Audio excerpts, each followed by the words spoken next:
हम पढ़ रहे थे पार्ट 4 में परिवहन, ट्रांसपोर्टेशन इन प्लांट, और हम आज बात करेंगे इंपॉर्टेंट टॉपिक। तो आज हम बात करेंगे डीपीडी, ओपी और टीपी में क्या संबंध होता है। बहुत ही इंपॉर्टेंट टॉपिक है और इसके क्वेश्चन मैंने कल करवाए थे, ठीक है, और करवाएंगे अभी। और 3 क्वेश्चन इंपॉर्टेंट होते हैं, वो आ भी सकते हैं जहाँ तक मुझे उम्मीद है इस टॉपिक से, ठीक है। तो क्या होता है डीपीडी, ओपी और टीपी, इसकी परिभाषा हमने पिछले अबे जल्दी बोल, कल सुबह पनवेल निकलना है। वीडियो में बता दिया था। आज हम इनमें संबंध जानेंगे। तो हेडिंग लिख लो आप, यहां तक दिख रहा है ना, नोट में करना है इसको क्योंकि इंपॉर्टेंट टॉपिक है। डीपीडी, ओपी, टीपी में संबंध बहुत ही इंपॉर्टेंट टॉपिक है। इसके बारे में हम पहले बता दिए थे। डीपीडी का मतलब आप जानते ही हो, डिफ्यूजन प्रेशर डिफिसिट। इसका मतलब होता है विसरण दाब न्यूनता, ठीक है। ओपी का मतलब ऑस्मेटिक प्रेशर, ऑस्मेटिक प्रेशर, ये तो लिखने की जरूरत नहीं है, तो बता रहा हूं, ठीक है। और टीपी का मतलब होता है टर्गर प्रेशर, टर्गर प्रेशर। इनकी ज़्यादा डिटेल देखनी हो आपको तो आप पिछला वीडियो देख सकते हैं, ठीक है, प्राशन वाला। तो इसका टीपी का मतलब स्फीति दाब, इसका मतलब प्राशन दाब, और इसका मतलब आप जानते हो विसरण दाब न्यूनता, विसरण दाब न्यूनता, ठीक है। तो क्या संबंध होता है, तो अलग अलग सेल के लिए बात करेंगे, इंपॉर्टेंट क्वेश्चन है, ठीक है। तो सबसे पहले हम बात करेंगे किस सेल के लिए, एक पूर्ण स्पीशीज सेल के लिए, यानी पूर्ण टर्जिट सेल के लिए जो फूली हुई है, ठीक है। तो पहला है, पहला नोट कर लेना आप इसमें, पूर्ण स्फीत सेल, इसको हम बोलते हैं इंग्लिश में, है ना, टर्जिट सेल, टर्जिट सेल। तो इसके लिए हम बता दें आपको, डीपीडी बराबर ओपी माइनस टीपी, ये होता है सामान्य सेल के लिए। दिख रहा है ना यहां तक, सामान्य सेल। ध्यान से सुनना मेरी बात अब ध्यान से। डीपीडी का मतलब क्या हुआ, डिफ्यूजन प्रेशर डिफिसिट, मतलब विसरण दाब में जो कमी आती है उसे हम क्या बोलते हैं, विसरण दाब न्यूनता बोलते हैं। तो सामान्य सेल के लिए हम जानते हैं कि ओपी माइनस टीपी होता है, ठीक है। अब ध्यान से सुनना, हम बात करें पूर्ण स्फीत सेल, मतलब ऐसी सेल, ठीक है, जिसके मतलब इसको देसी भाषा में ऐसे समझो अपने। तो एक परिवार है, उसके लिए क्या है कि साधन है सारे, मतलब धन दौलत गाड़ियां सब है, न लेने की इच्छा रखता है, नहीं देने की इच्छा रखता है, समझा रहा, नहीं लेने की इच्छा, नहीं देने की इच्छा, ठीक है। मस्त, अरे कहना क्या चाहते हो? संतुष्ट अपनी भाषा में ये कहेंगे, ये कह सकते हैं ना। तो आप जानते हो कि ऐसे कह सकते हैं, मतलब एक सेल के, देखो आप जानते हो एक सेल के बाहर से क्या लगता है, ओपी लगता है, ऑस्मेटिक प्रेशर लगता है, और कोशिका द्रव्य क्या करता है, बाहर की ओर दाब लगाता है, कोशिका भित्ति की ओर, जिसे टीपी बोलते हैं। तो ये दोनों अब हम ऐसे बोल रहे हैं कि पूर्ण स्पीच सेल है, मतलब खुली हुई सेल है, तो इसके पदार्थ अंदर न आ रहे हैं न बाहर जा रहे हैं, मतलब एक संप्राशनी भी बोल सकते हैं उसे। तो ऐसी अवस्था में क्या होता है, वो परिवार क्या करता है या कोशिका क्या करती है, न लेती है न देती है। तो इस अवस्था में क्या होता है कि ओपी बराबर टीपी होता है, ओपी बराबर टीपी होता है ना, ठीक है। तो सिंपल सी बात है, ओपी और टीपी क्या हो जाएंगे, कैंसिल, कैंसिल हो जाएंगे ना। तो डीपीडी का मान क्या आ जाएगा, 0 आ जाएगा। तो ये आपसे एग्जाम में पूछता है, ऐसे डायरेक्ट क्वेश्चन देता है, पूर्ण स्पीच सेल के लिए निम्न में से डीपीडी का मान होगा, फिर ऐसे अलग अलग क्वेश्चन लिख के दे देता है, ठीक है। कैसे क्वेश्चन, जैसे मैंने दिया था पहले, है ना, पूर्ण स्पीच सेल के लिए, पूर्ण स्पीच सेल के लिए डीपीडी का मान होगा, डीपीडी का मान होगा। मैं यार सुबह पहले बातें कर रही हूँ क्या, डीपीडी बराबर ओपी प्लस टीपी, दूसरा डीपीडी बराबर ओपी माइनस टीपी, तीसरा DPD बराबर OP, चौथा DPD बराबर 0। तो ऐसे आंसर इसका ये आएगा ना इस क्वेश्चन के अनुसार। तो ऐसे आपसे क्वेश्चन पूछता है एग्जाम में, तो याद रखना है, न लेने की इच्छा नहीं देने की इच्छा। तो OP बराबर TP हो गया तो कैंसिल हो गया, तो 0 आ गया इसका आंसर। तो पहला क्वेश्चन ये हुआ। ऐसे 3 है 3 सेल के लिए। दूसरी सेल की बात कर रहा हूं मैं, बातें नहीं। दूसरी सेल मतलब इसका विपरीत कर दो, मतलब कोशिका पिचकी हुई है, इसको बोलते हैं फ्लैसिड यानी सलत कोशिका के लिए। तो सलत को मतलब बोलते हैं फ्लैसिड सेल, ठीक है, यानी पिचकी हुई। अपनी भाषा में क्या बोल सकते हैं, सिकड़ी हुई या पिचकी हुई सेल के लिए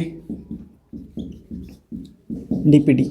तो इसका DPD क्या होगा, एंड डिफ्यूजन फ्रेक्शन डिफिसिट क्या होगा, मतलब इसकी कंप्लीट है ना, विसरण दाब में जो कमी आती है विलेय पदार्थ मिलाने से, उसे DPD बोलते हैं, ठीक है। इसके लिए देखो, तो हमारे पास तो आप जानते हो नॉर्मली DPD बराबर OP माइनस TP, ये सामान्य सेल के लिए होता है। किस सेल के लिए, सामान्य सेल के लिए। आपको वैसे ये लाइन याद रखें, सामान्य सेल के लिए ये होता है, ठीक है। अब हम क्या कर रहे हैं, पिचकी हुई है। अब ध्यान से सुनो, पिचकी हुई है इसका मतलब क्या होता है, देखो अब इसको अपनी भाषा में समझो।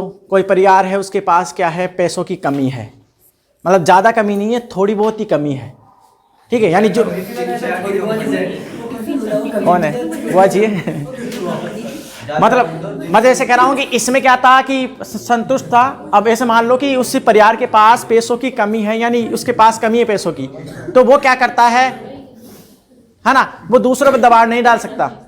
एक बात ये तो आप जानते हो, मार्केट की मतलब ठीक है, समाज की बात, कि जिसके पास थोड़े ज़्यादा पैसे होते हैं वो दूसरों पर दबाव डालता है।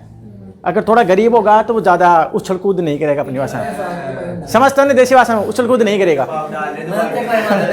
ठीक है। तो टारगेट मतलब खेने का मतलब है दूसरों पे दबाव नहीं डाल सकता। तो मैं ऐसे कह सकता हूँ कि हमारे इस सेल से ले लो, मतलब दूसरी सेल बना सो आप, ये है बाहर की ओर, तो आप जानते हो OP लगता ही है, बाहर से अंदर की ओर ऑस्मेटिक प्रेशर, प्राशन दाब लगता ही, और अंदर का जो होता है TP यानी टारगेट प्रेशर एंड स्फीति दाब, यानी कोशिका द्रव्य द्वारा लगाया गया कोशिका भित्ति पर दाब स्फीति दाब कहलाता है।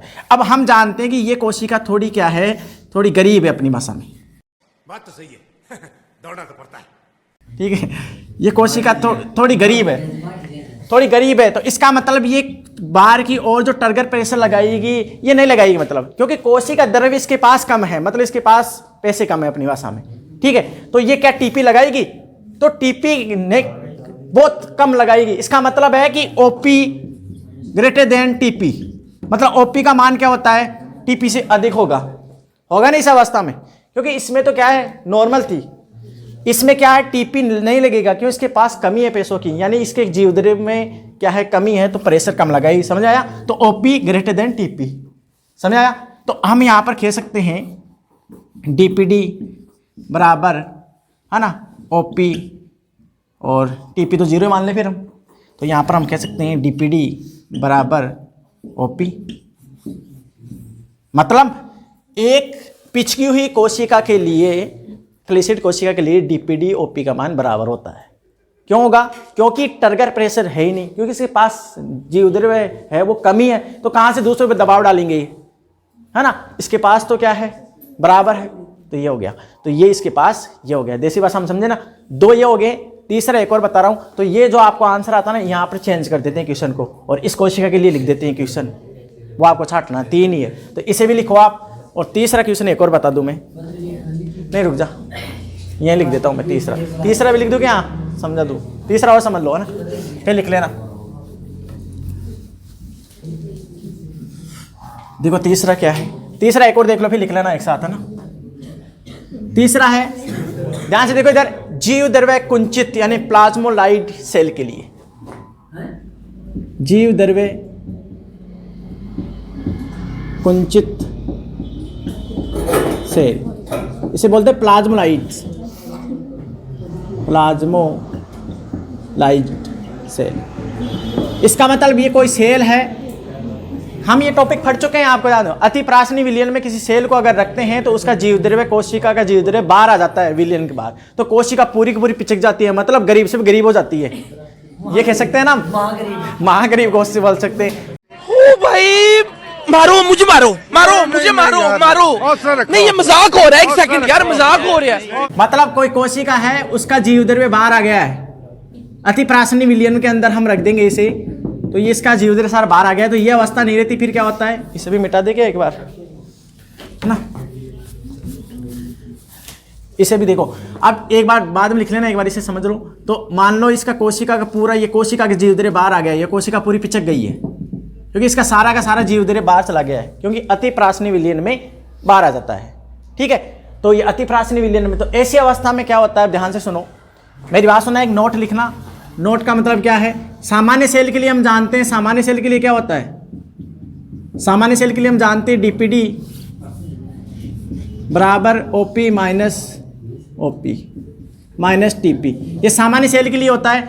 अब हम जानते हैं कि जो टीपी होता है टारगेट प्रेशर, मतलब इसका जो नॉर्मल इसके पास थोड़ा बहुत तो था, जीरो हो गया, अब इसके पास जीरो हो गया, इस सेल से समझो इसके पास जीरो हो गया, क्योंकि इसके पास गरीब है, मतलब अपनी भाषा में ये तो और भी गरीब है, इसका जो खुद का था ना वो भी सारा बाहर निकल गया है, मतलब इसके पास कर्ज है, इसके पास ब्याज ही ब्याज देना पड़ेगा इसे, इस परिवार को, इस सेल को। तो इसका मतलब यह है कि इस पर क्या है, ऋणात्मक है, तो इसका मतलब टीपी का मान ऋणात्मक होगा। और आपको बता दूं टीपी का मान ऋणात्मक नहीं होता है, ओनली धनात्मक होता है। टारगेट प्रेशर जो होता है उसका धनात्मक होता है। फिर ऐसी अवस्था में, यानी गरीब से गरीब हो गया ना, तो ब्याज हो गया ना एक प्रकार से, तो टीपी का मान क्या हो जाएगा इस अवस्था में, ऋणात्मक। तो मैं एक नोट लिख रहा हूं, वो याद रखना, फिर लिखने ना,